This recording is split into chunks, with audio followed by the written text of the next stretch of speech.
ಮತ್ತು ನೂತನ ಸಚಿವರಾದ ಪಾರ್ಥಿವ ಸರ್ಕಾರಿ ಮತ್ತು ಈ ಭಾಗದ MLA ಅಭ್ಯರ್ಥಿಗಳು ಕುಮಾರ್ ಮಾಂತರು, ನಮ್ಮ ವಾರ್ಡ್ ಅಧ್ಯಕ್ಷರಾದ ನವೀನ್ ಅವರೇ ಮತ್ತು ವೆಂಕಟರಮಣ್ಣವರೇ, ರವೀಂದ್ರ ವೆಂಕಟೇಶ್ವರ ಭಾಗದ ನಮ್ಮ ಮಾಜಿ ಕಾರ್ಪೊರೇಟರ್ ಮೋಹನ್ ಕುಮಾರ್ ಸಾಹೇಬ್ರೆ ಮತ್ತು ನಮ್ಮ ಮಾಜಿ ಡೈರೆಕ್ಟರ್ ಒಕ್ಕಲಿಗ ಸಂಘದ ಡೈರೆಕ್ಟರ್ ಕೃಷ್ಣಮೂರ್ತಿ ಅವರೇ ಮತ್ತು ಈ ಭಾಗದಲ್ಲಿ ಬಂದಿರುವ ಎಲ್ಲ ನಮ್ಮ ಕುಂದಪೇಟೆ ನಿವಾಸಿಗಳು ಮತ್ತು ಎಲ್ಲ ನಮ್ಮ ಕುಣಿಗಲ್ ಮತ್ತು ಮಾಗಡಿ ನಿವಾಸಿಗಳು ಈ ಕಾರ್ಯಕ್ರಮ ನಮ್ಮ ಭಾರತ ಸಾಹೇಬರು ಈ ಸಲ ನೂತನವಾಗಿ ಮೊದಲನೇ ಬಾರಿ ಸಚಿವರಾಗಿ ಆಯ್ಕೆ ಆಗಿದ್ದಾರೆ. ಅವರು ಆಲ್ರೆಡಿ 5 ಬಾರಿ MLA ಆಗಿ ಆಯ್ಕೆ ಆಗಿದ್ದಾರೆ. ಮೊದಲನೇ ಬಾರಿ ಅವರು ಬಿಜೆಪಿಯಿಂದ ಗೆದ್ದುಕೊಂಡರು 94ರಲ್ಲಿ. ನಂತರ ತಿರ್ಗಾ 3 ಬಾರಿ JDS ಶಾಸಕರಾಗಿ ಆಯ್ಕೆ ಆದರು.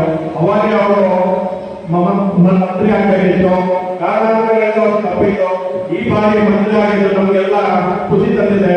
ನಮ್ಮ ಈ ಭಾಗ ಕುಂದಪೇಟೆ ಭಾಗದಲ್ಲಿ ಹೆಚ್ಚಿನವರು ನಮ್ಮ ಮಾಗಡಿ ಜನತೆ ಇದ್ದಾರೆ. ನಾವೆಲ್ಲರೂ ಖುಷಿಯಾಗಿ ಅವರನ್ನು ಅಭಿನಂದಿಸಲು ನಾವೆಲ್ಲ ಇಲ್ಲಿ ಸೇರಿ ಈ ದಿನ ಈ ಕಾರ್ಯಕ್ರಮವನ್ನು ಹಮ್ಮಿಕೊಂಡಿದ್ದೀವಿ. ಜೊತೆಗೆ ನಮ್ಮ ಮಾಗಡಿ ಬಾಲಣ್ಣನವರು ಆ ಭಾಗಕ್ಕೆ ಒಳ್ಳೆ ನಮ್ಮ ಬೆಂಗಳೂರಿಂದ ಮಾಗಡಿಗೆ ಒಳ್ಳೆ ಪ್ರೊಫೆಷನ್ ಮಾಡ್ತಾ ಇದ್ದಾರೆ. ಜೊತೆಗೆ ಅಲ್ಲಿ ಮಾಗಡಿ ಕೆಂಪೇಗೌಡ ಕೋಟೆಯನ್ನು ಮರುನಿರ್ಮಾಣ ಮಾಡಿಸ್ತಾ ಇದ್ದಾರೆ. ಜೊತೆಗೆ ಅಲ್ಲಿ ಕೆಂಪೇಗೌಡ ಸ್ಮಾರಕ ನಿರ್ಮಾಣ ಮಾಡೋದಕ್ಕೆ 100 ಕೋಟಿ ಅನುದಾನ ತಂದಿದ್ದಾರೆ. ಅದೇ ರೀತಿ ವೈದ್ಯ ಗುಡ್ಡ ಇದನ್ನು ಕೂಡ ಅನುಷ್ಠಾನ ಮಾಡಿದ್ದಾರೆ. ಆ ಭಾಗದಲ್ಲಿ ಅವರು ಕಳೆದ 20 ವರ್ಷಗಳಿಂದ ಸತತವಾಗಿ MLA ಆಗಿ ಆ ಭಾಗದ ಒಳ್ಳೆ ಅಭಿವೃದ್ಧಿ ಮಾಡಿದ್ದಾರೆ. ಜೊತೆಗೆ ಈಗ ಬಿಡದಿ ಟೌನ್ಶಿಪ್ ಯೋಜನೆ ಕೂಡ ತಗೊಂಡಿದ್ದಾರೆ. ಮಾಗಡಿ ಜನತೆಗೆ ತುಂಬಾ ಅದರಿಂದ ಅನುಕೂಲ ಆಗ್ತಿದೆ. ಎಲ್ರಿಗೂ ಒಳ್ಳೆಯದಾಗಿದೆ. ಆ ಭಾಗದ ಜನರಿಗೆಲ್ಲ ಅಭಿವೃದ್ಧಿ ಅಂದ್ರೆ ಎಲ್ಲ ಕಡೆ ಇಂಪ್ರೂವ್ಮೆಂಟ್ ಆಗಬೇಕು. ರೈತರ ಪರವಾಗಿ ಹೋರಾಟ ಮಾಡ್ತಾ ಇದ್ದಾರೆ. ರೈತರ ಮಕ್ಕಳು ರೈತರಿಗೆ ಇರಬಾರ್ದು, ಅವರು ಅಭಿವೃದ್ಧಿ ಮಾಡಬೇಕು ಅಂತ ಹೇಳಿ ಬಿಡದಿ ಟೌನ್ಶಿಪ್ ಬರ್ತಾ ಇದೆ. ಅದಕ್ಕೋಸ್ಕರ ಅವರು ತುಂಬಾ ಕಷ್ಟಪಟ್ಟು ಹೋರಾಟ ಮಾಡ್ತಾ ಇದ್ದಾರೆ. ಏನೇ ಕಷ್ಟಪಟ್ಟರು ಕೂಡ ಅವರು ಅಪೋಸಿಷನ್ ಅಂತೆಲ್ಲ ಕೂಡ ಬಹಳ ಜನ ಅದನ್ನ ಹೈಟೆಕ್ ಸಿಟಿ ಮಾಡೋದಕ್ಕೆ ತುಂಬಾ ಸಹಕಾರ ಮಾಡ್ತಾ ಇದ್ದಾರೆ. ಅಪೋಸಿಷನ್ ಯುವಕರು ಕೂಡ ಹೋರಾಟ ಮಾಡ್ತಾ ಇದ್ದಾರೆ. ಅವರು ಮುಂದಿನ ದಿನಗಳಲ್ಲಿ ಒಳ್ಳೆ ಮಿನಿಸ್ಟರ್ ಆಗಿ ಒಳ್ಳೆ ಖಾತೆ ಸಿಗಲಿ ಅಂತ ಹೇಳ್ತಾ ನಾವೆಲ್ಲರೂ ಕೇಳ್ಕೊಂಡಿವಿ. ಅವ್ರ ಮುಂದೆ ಒಳ್ಳೆ ಭವಿಷ್ಯ ಇದೆ ಹೇಳ್ತಾ ನಾನು 2 ಮಾತು ಮುಗಿಸ್ತೀನಿ. ಎಲ್ಲರಿಗೂ ಮಾತಾಡಲು ಅವಕಾಶ ಕೊಟ್ಟಿದ್ದಾರೆ. ಧನ್ಯವಾದಗಳು.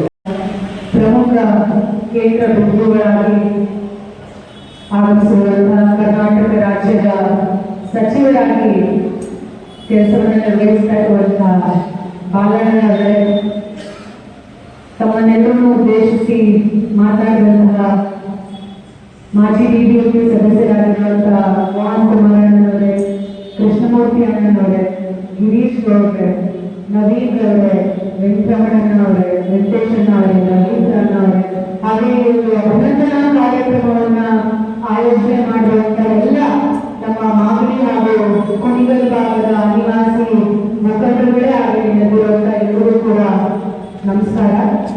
ಈ ಕಾರ್ಯಕ್ರಮ ಬಹಳ ಯಾಕಂದ್ರೆ ಇಲ್ಲಿ 2 ಜನನಾಯಕರನ್ನ ಸಂಭ್ರಮಿಸುವಂತ ಕಾರ್ಯಕ್ರಮ. ಒಂದು ನನ್ನ ತಂದೆ ಹುಟ್ಟವರು ನನ್ನ ತಾಲೂಕು ಮಾಗಡಿ ತಾಲೂಕಿನ ಜನನಾಯಕರು, ಹಾಗೆ ನಾನು ಮೆಟ್ಟಿ ಹೋದಂತ ತಾಲೂಕು ಕುಣಿಗಲ್ನ ನಾಯಕರಾಗಿರುವಂತ ರಂಗನಾಥನವರ ಹುಟ್ಟುಹಬ್ಬದ ಆಚರಣೆಯನ್ನ ಸಲುವಾಗಿ ಆಚರಣೆ ಮಾಡುವಂತ ಈ ಕಾರ್ಯಕ್ರಮಕ್ಕೆ ನಾನು ಬಂದು ಭಾಗವಹಿಸ್ತಾ ಇರುವುದು ಬಹಳ ಸಂತೋಷದ ವಿಚಾರ. ಹಾಗಾಗಿ ಮೊದಲನೇದಾಗಿ ನಾನು ಬಾಲಣ್ಣನಿಗೆ ಅಭಿನಂದನೆಗಳನ್ನ ಸಲ್ಲಿಸಲೇಬೇಕು. ಯಾಕಂದ್ರೆ ಅವರ ರಾಜಕಾರಣದ ಅನುಭವಷ್ಟು ನಮಗೆ ವಯಸ್ಸಾಗಿರಲ್ಲ. ಅವರ ಹೋರಾಟಕ್ಕೆ ಈ ಸಚಿವ ಸ್ಥಾನ ಒಂದು ಸಣ್ಣ ಬಿರುದಂತಾನೆ ಹೇಳ್ಬೋದು. ಯಾಕಂದ್ರೆ ಅವರ ಶಕ್ತಿ ಏನಿದೆ, ಅವರು ಸಚಿವರಾದ್ರೆ ನಮ್ಮೆಲ್ಲರೂ ಬಹಳ ದೊಡ್ಡ ಶಕ್ತಿ. ಪ್ರತಿ ಸಲ ಕೂಡ ಬಹಳಷ್ಟು ನನಗೆ ರಾಜಕಾರಣಕ್ಕೆ ಬಂದಾಗಿತ್ತು, ಏನು ನನ್ನ ಬೈಲೆಕ್ಷನ್ ಬಂದಾಗಿತ್ತು ಕೂಡ ಬಹಳ ನನಗೆ ಪ್ರೋತ್ಸಾಹವನ್ನು ನೀಡಿ ಇಲ್ಲ ನಿನ್ನ ಆಗುತ್ತೆ, ಶಕ್ತಿ ಇದೆ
ಕಾರ್ಯಕ್ರಮವನ್ನ